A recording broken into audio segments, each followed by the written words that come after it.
morning! So today I'm going to run you through these steps for teaching the final behavior chain of this group, which is tidy up your toys with the lid.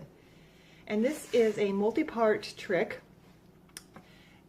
and it has a lot of prerequisites. Your dog has to know how to close a door. Has to know how to go around an object so it can close the door. It has to know how to pick up a toy and put it in a container. And it has to know how to open the toy box however you choose. Layla's going to pull a rope. We're going to back chain it, and in the end they're going to do it all on a single cue of tidy up. So to train the trick, we have several prerequisites. And we're going to train it, we're going to back chain it. So the dog has to know how to close the door.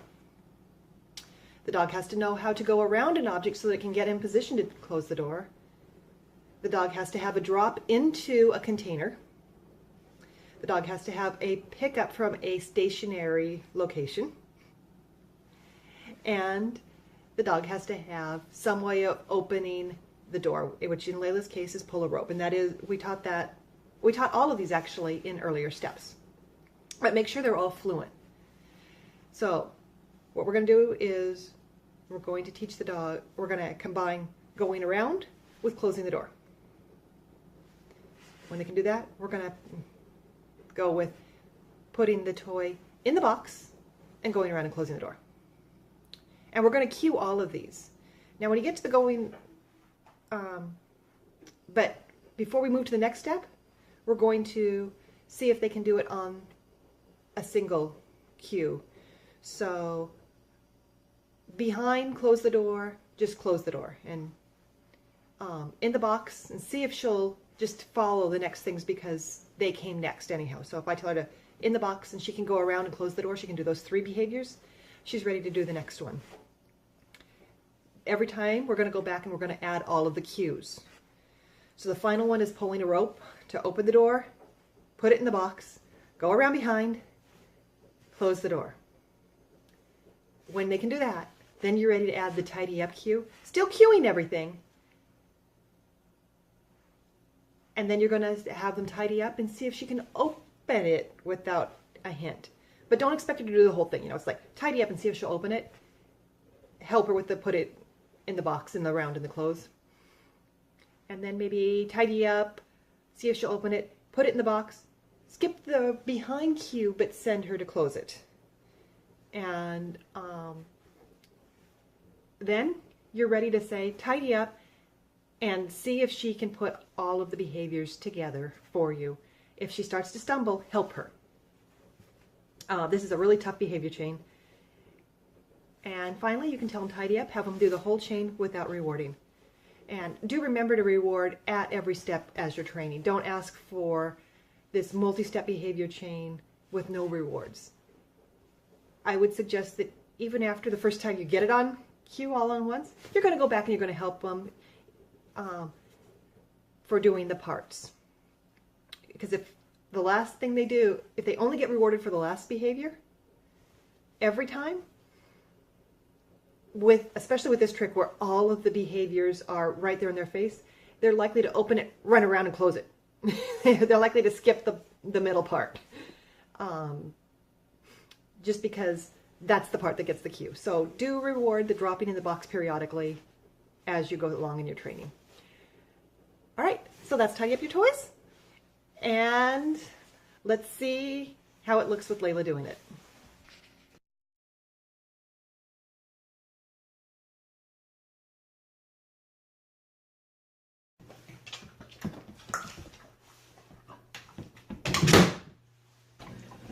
Ready? Let's direct. It's behind close. Good girl.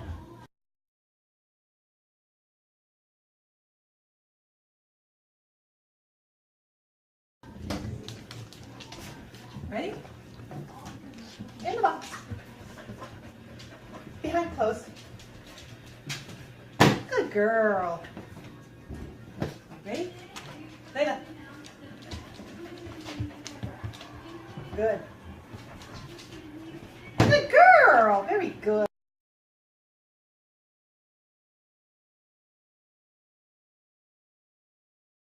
Well, that's no good. Open. Yes. In the box. Good. In the box. Good. Behind clothes. Good job. That was really nice.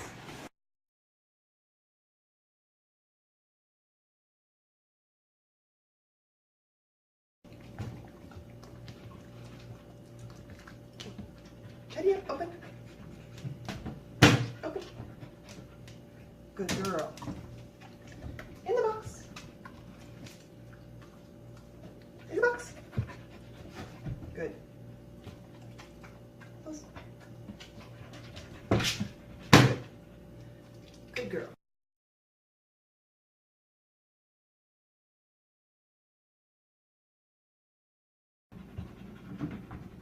Tidy up. Good.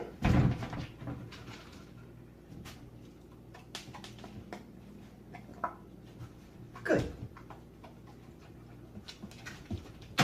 Good girl. Good girl. Good girl.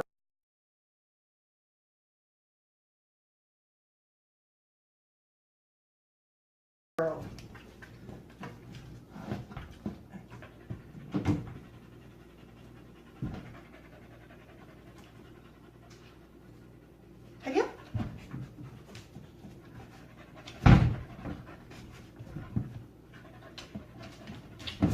Yes, good job. Good job.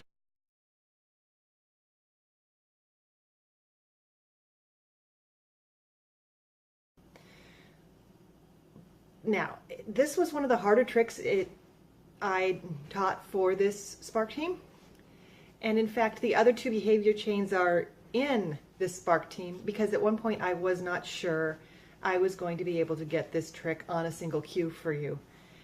I made a lot of mistakes along the way, and I'll just run through a few of them so that you can learn from me. The first one was prop selection. The box is too light, and that means I have to hold it for her to be able to open and close the door. If I don't, she just pushes it around. The problem with that is if I'm standing on the box and she picks up a toy, she wants to do a delivery to hand because that's the picture. And she's not wrong. Dogs see the visual cues much more strongly than they see verbal cues, which leads me to the second problem. I didn't have all of the behaviors I needed fully on verbal cue. They were not truly fluent. I hadn't proofed them thoroughly. And you can kind of get away with that in a lot of behavior chains, like the blind retrieve over the jump, because the visual cues are right there sequentially. If I tell her to take it and the jump is there, she has to go through the jump to pick up the toy. She picks up the toy, she brings it back through the jump, she comes and sits. All of those visual cues of what she should do next go right along with the order that she's hearing them, so there's not a conflict. With this one, all of the cues are in her face. I'm there to retrieve, the toy is there, the rope is there, the door is there. All of those visual cues are in her face. So if she doesn't have a really fluent verbal cue, she had a hard time figuring out which one she really wanted to do. The fourth mistake I made was I didn't have all of the behaviors I really needed. I'd taught her to close the door, but I hadn't taught her how to go around behind to close the door. So when I opened a drawer, she was straight onto it. When I opened a cupboard, she was straight onto it. When I opened the door to go outside to close it for me, she was straight onto it. She never had to go around behind to close it. So there's actually an extra behavior in there that I hadn't taught. The final mistake I made was the treat selection. I was struggling with this, she was struggling with it, so I upped my treat value. I figured, if you get it right, I will give you something really wonderful. I'll give you string cheese, I'll give you pepperoni, I'll give you steak. And what I got was a dog that wasn't thinking anymore. She was just throwing whatever behavior she could, and it tended to be the last one that got reinforced with something that high at me. The best success I had was just giving her a little bit of the cat's kibble. It was small, it was easy to hand to her, and she likes it. She likes the cat's kibble, but she was still able to think for that reward. So those are those are all the mistakes I made in teaching this trick. And I know I'm going on long, but I really want you to think about this as you start training.